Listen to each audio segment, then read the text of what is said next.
Hi everyone, welcome back. This is my reaction video tungkol dun sa kopyahan ng content. Bago ang lahat, hindi ito hate video.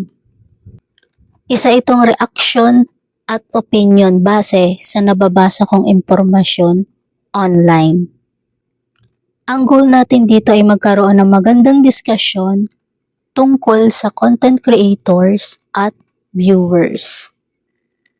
Alam nyo, sa mundo ng content creations, normal ang magkaroon ng kaparehong idea. Mahirap na humanap ng concept na 100% original. Dahil halos lahat ay nagawa na sa internet. Pero may malaking pagkakaiba ang inspiration at duplication. Kapag inspiration, kumuha ka lang ng ideya, pero nilagyan mo ng creativity, personality, at execution.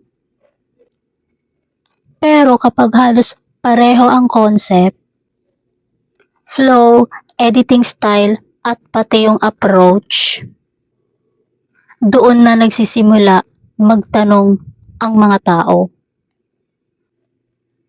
Kaya nga may kasabihan, ang content creator are meant to create, not to duplicate. Hindi lang views ang puhunan ng isang creator.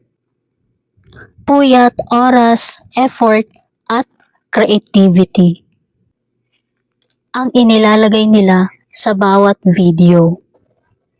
Kaya natural lang na masaktan ang isang creator pag pakiramdam niya ay ginaya yung kanyang pinaghirapan. Pero sa kabilang banda, maganda rin yung hindi agad manghusga. Minsan may mga pagkakataon na nagkataon lang talaga na magkapareho ang ideya.